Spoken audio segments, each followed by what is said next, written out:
morning. You are welcome again, my viewers and listeners. Today is International Youth Day, 8th August every year, as established since 1999 from General Assembly United Nations. So, International Youth Day is today. The theme is the catch, and it's very important for us to discuss it. Youth engagement for global action. When United Nations came up with this reason or this proposition having International Day for Youth, it's because bringing the youth to the mainstream. Let's have their voices recognized, their contribution, their initiatives into the politics, economy, social development, and global system. But then, what are we looking at? United Nations is 75 years, and soon the target of 2030 will soon be met in 10 years' time. And it is obvious that what we are going through in the world requires engagement of the youth in the political system and every other developmental processes. On this note, can you imagine what the world has turned to today?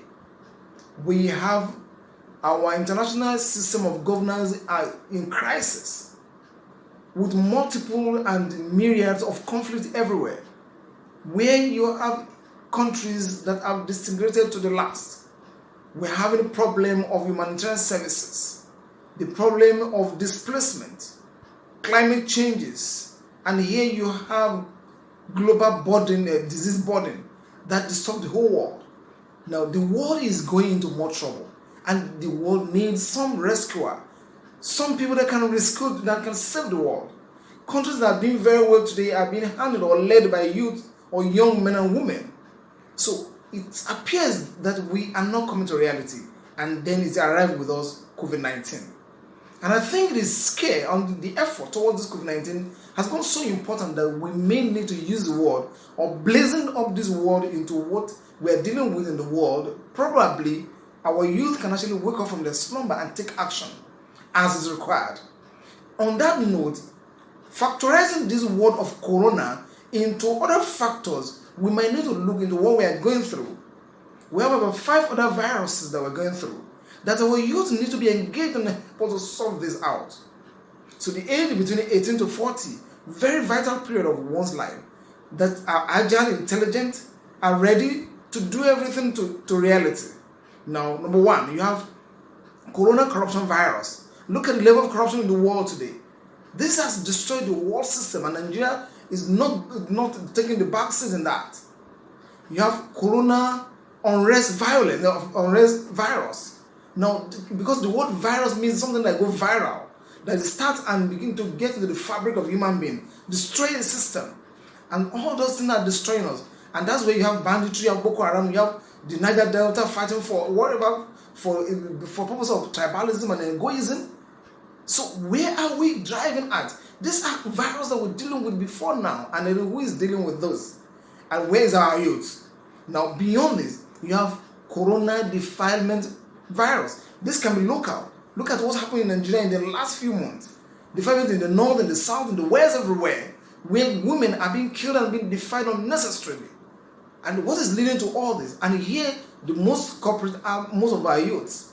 Now beyond this, you have corona, lotto, ritual, and Yahoo virus. These are what our youth are dealing with. The majority of them are playing lotto, very lazy in terms of what they do, and they get engaged in so many deadly things. And finally, look at the corona drug abuse virus. Now this has come to be with us, and we have not come to realize that it's destroying the society. Now, corona drug abuse virus. I want you to look at this very carefully. The leaders, politicians, the community heads, the religious leaders, mothers, please, and the human rights, can you come together and let's solve and sanitize this our community and work with the reasonable youths among them to solve the problem. Corona drug abuse virus. Today, if you go into the local setting, our local youth, it's very rare you will not meet any of them involved in alcoholism. Now, taking alcohol has become a norm, and in fact, you're not joining them to take alcohol or beer, you're actually not a normal youth. Now, when you come to the semi-elitist youth, now they involve in energy drink. Now, this energy drink is for what? The power they're looking for in alcoholism is what they actually let them to the energy drink. Something that's stimulating and that makes them become aggressive. And that led to a lot of raping and defilement of our women, because by the time you take energy drink, what exactly are you trying to fight? Are you fighting a lion, or what? Are you going for a war? So that is the issue we're dealing with. Now, beyond this, when you come to the elitists now, the youth, now they are found in smoking. Now, including our local, almost all the youth categories are taking cigarette. Now, beyond cigarette, now look at marijuana, what destroyed them.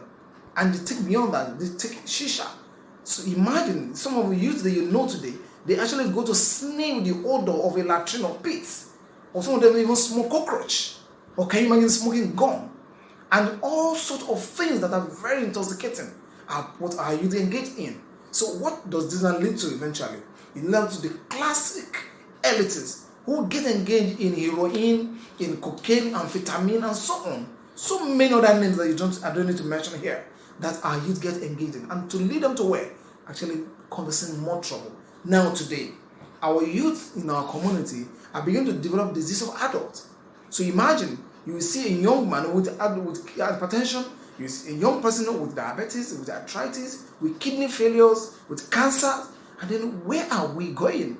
Until when will our youth rise up to save this community from destruction? Now, beyond this, so look at mental health. So look at what our youth are taking, and look at the number of them having depression, maniac disease, suicide attempts, and all sorts of things that are ravaging our community. So on this note, we are inviting leaders and the youth. So you want to ask, where is Nigerian National Youth Council? What is the purpose of National Youth Service Corps? And every other affiliated youth organization? Are we getting the value that's required from them? Is it going to serve us tomorrow? Do we wait that this set of group of people are going to rescue the world? Will these people be able to even rescue their local community, national, before they become relevant in taking engagement in global action? So this is why we're here today, that our youth are getting involved in self-destruction, and we're inviting them to programs where they can be saved. Till we tell you more of what we need to know about our health, it's affecting our nation, affect you, affect me, and affect our development. So engagement in global action will not likely come soon until our local youth, our national youth are actually active and responsible. Until we come your way again, see you and stay still.